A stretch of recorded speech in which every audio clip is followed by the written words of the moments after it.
Sucker. Limited out. Yeah. Look at that hook set right there. Chop my eggs. Got them right there in the mouthy part. That barbless hook just falls right out. Look at that. So if I didn't keep the tension on, you guys, you got to keep the tension on.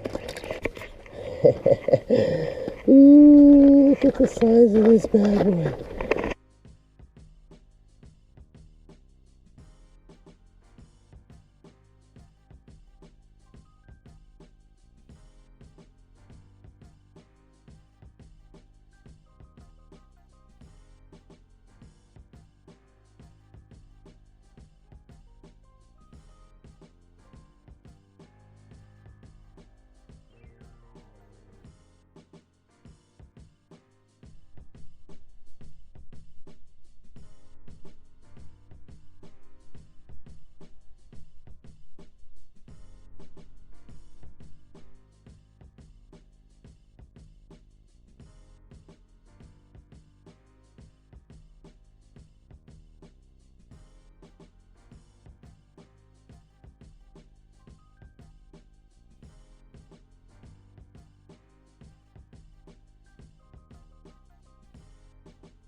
Pair of scissors, a couple trays, and label all your trays so you know what they are. This is our fire, pot ski, strawberry, cherry.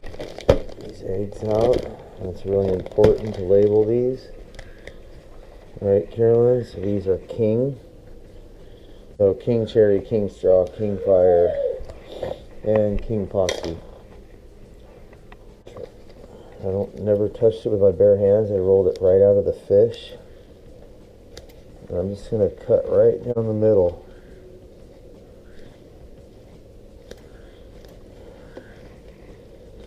Cut right down the middle of this skein.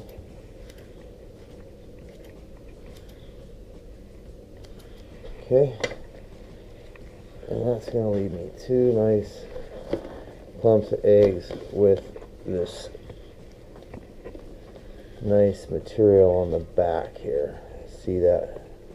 That's what holds the eggs together, and you want that on your hook to help hold it on there.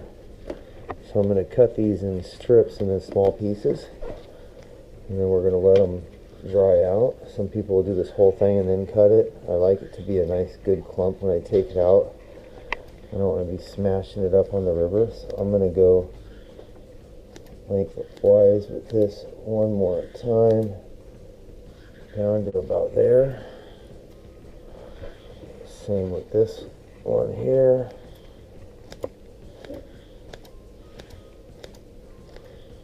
I use only about quarter size pieces of eggs when I'm fishing. I'm not throwing a big giant clump on there. For steelhead I might. For kings going up, they're more mouthing stuff than they are chomping on it. You know, the guys will have their argument with that. I'm sure their fish will swallow a big clump too, but in general, this is the way I like to do it. So now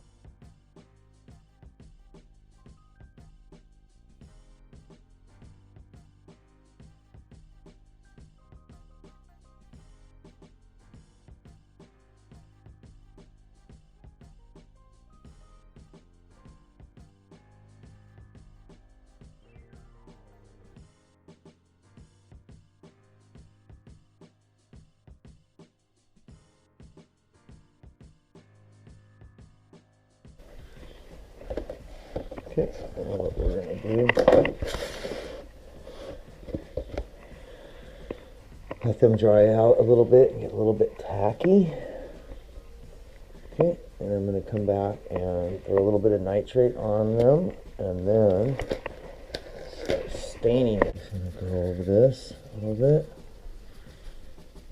And this year I'm trying it with sugar. I'm going to let this stain these eggs really good.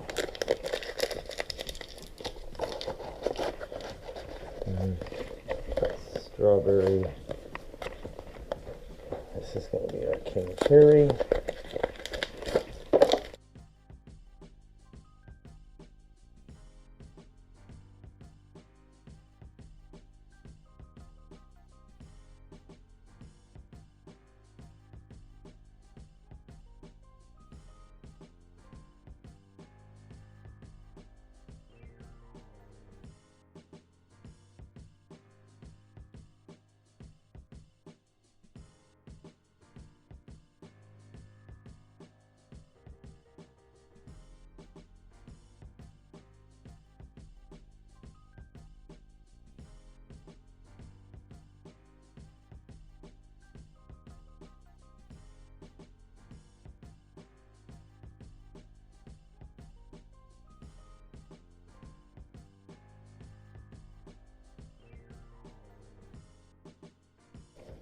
This one, King Fire.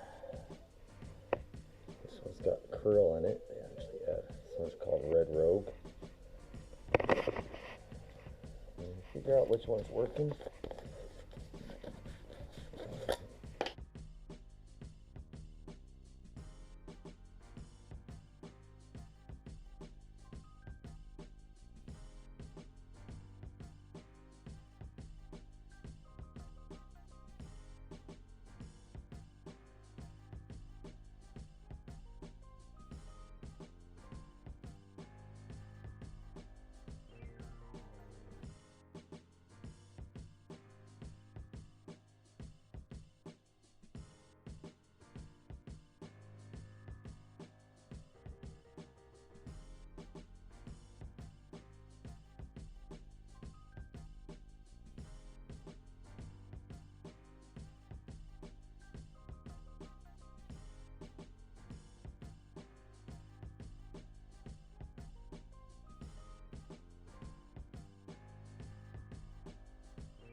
There we go. Several different cures here.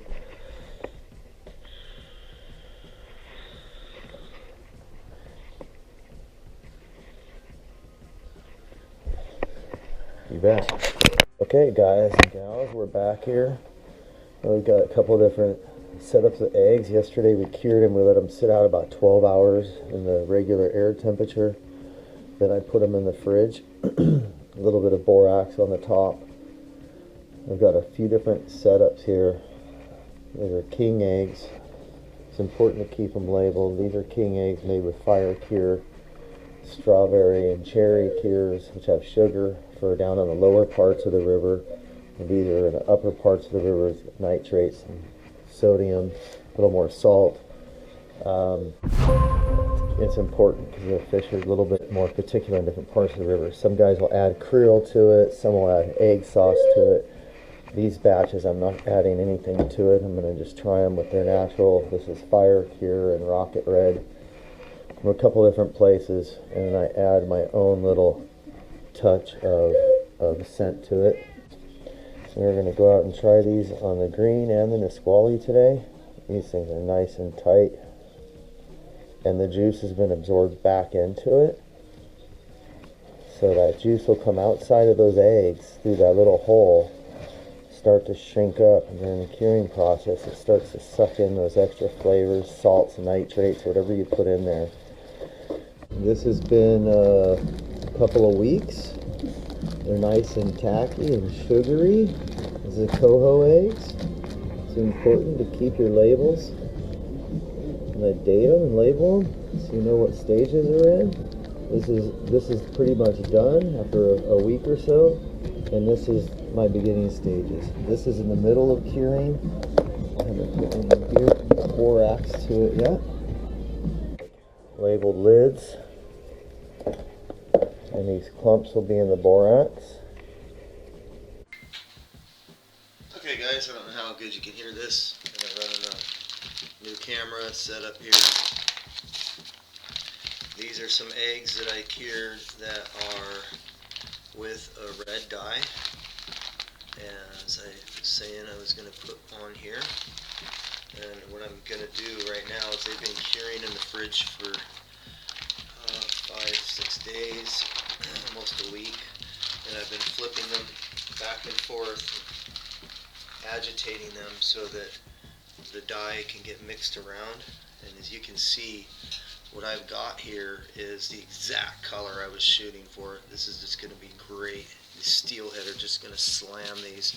See, some of the things that I learned about the fish isn't just how to cook them and, you know, different ways that other people are catching them, but you really got to dig into the biology and the science and the natural habitat that they're in and why they do what they do. Once you learn that stuff, it's a lot easier to really target the type of fish you want to get. In particular, steelhead is coming up. It's November 1st, and we are going to have some nice steelhead candy here. These are coho eggs, which are what they're going to be normally seen in the water right now, and that means that this is what they're going to normally be eating and gobbling down. And what they're going to do is they're going to sit behind these spawning beds of the salmon, and they're going to sit there and gobble down those eggs when they come down. Now here's the thing you got to know. It's really important to know this, is when these salmon are spawning, they know what kind it is by the taste and the smell. Parts per billion, don't forget that. So these salmon sit behind, they'll sit behind a salmon bed where they're spawning at, and as they spawn, not all those eggs get into the rocks. They get knocked out and the current pulls them downriver. What I'm doing is I'm going to make egg sacs out of the little loose ones, and then my little clumps go over here. And just basically I pre-cut the stuff I know I'm going to be using. So the salmon will spawn in their eggs, will go into the rocks, and the loose ones are going to come out. When those salmon spawn up here, these little clumps of eggs come floating down river behind them. So if you go 20 to 30 yards behind spawning salmon, if you see them spawning in the gravel, go fish behind rocks, logs, and trees and the seams of edges behind those salmon. And what you're going to find is those steelhead are sitting there grubbing this candy up. So one of the things in nature, a sign of a good, healthy, yummy, tasty egg to a fish is that dark red color. It just came out, it's nice and fresh. It's kind of just like, you know, a hamburger. If you saw a hamburger that was a nasty pale color, you don't want to eat it. You want a hamburger that's got some color to it before you cook it, or you know it's bad. Same thing with these eggs. So this is why we go with these eggs are just going to be completely proper. I did on each skein, to give you an example, 1, 2, 3. This would be a 2 drop. This would be a 1, 2, 3 drop. This was done with drops, liquid drops of red dye, instead of adding the powder into my mix. And what I mean by add the powder into my mix is, I'll show you here. Second, is this right here is what these were cured with, except for the dye of 8 drops. So this entire skein was this long. It would have been, you know, four drops per side, so it would have been 8 drops for that skein, because it's cut in half. And then we've got 1 cup of borax. This is 1 cup of nitrate, 1.5 cups of sugar, 1 pack of cherry jello, and 1 cup of salt. So this is going to be kind of my mix cure that I'll be trying to show you. So it's all pre-done already, okay? So you don't have to spread it on one little deal at a time. I can sit here and just sprinkle it across my eggs and I'm done. I don't like to necessarily do it this way. You can kind of gets a little bit clumped up in there, mix it up, and you're good to go. So I'll do it this way if I'm going on a long trip and I need to make some fresh eggs so I can start curing them before I even get home. I'm not carrying around a whole bunch of different stuff. Otherwise, I just do just like in the video where I'll just take a cup and generously sprinkle it across the top of everything and get it nice and covered. If you want to do it in a pre-mix, these are some good measurements of about what I would do to get that number and get that nice even mix across there. Okay, so I'm going to go ahead and take here, put on another pair of gloves. What I'm going to do to store these, because these are ready to be fished. Yeah! We're about to go catch some nice coho with these, and hopefully some steelhead coming up, but I'm going to get some more coho. Coho are really aggressive and they'll really nail this stuff too. They really like it. But what I tend to do is in jars so that I can see what's going on with my baits and what colors they are. The labels somehow get mixed up. So I'm going to take just a little bit of borax on the bottom here. That's a little bit more than I'd normally use. So what I'm going to do is just lightly cover all my baits here. Some more borax. And I don't know if you've noticed here, I should have done a video of what these berries look like after a day of sitting in the fridge. They were squished down. There was almost nothing. They would almost look like this here, where they're just squished down to nothing. And now they've all poofed back up into these nice little perfect berries. So the little holes sealed up really super good and sucked in all this stuff that I put in there, which is really important to get that curing process to happen right. And now I'm going to kind of toughen them up a little bit and prepare them for storage. I'm talking storage for a week or two before I'm going after steelhead. It's about time to go get some elk. Missed out on deer, enjoying this COVID BS, and now it's time to go after the elk and maybe some coho and get some more eggs for steelhead, which is what I like to do.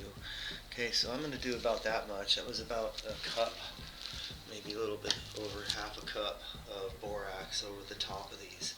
And so now what you do is get a little bit of borax down in the bottom of your jar. So I'm not going to have any of these eggs sitting right on that glass.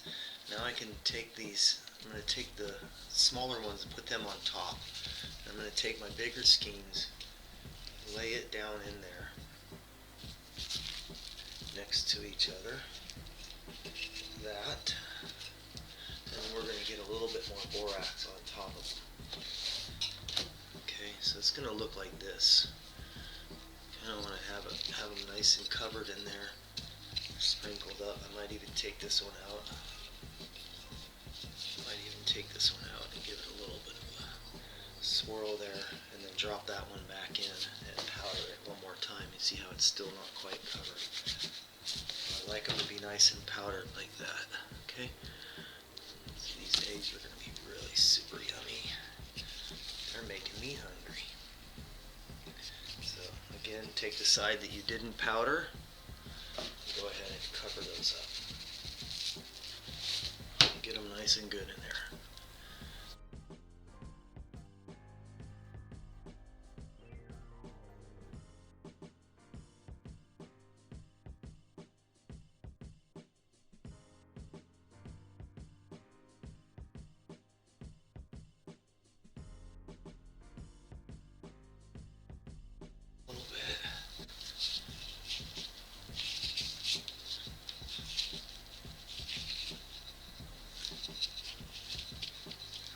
Pack them in so tight that they're going to want to squish themselves, and then give them a good roll.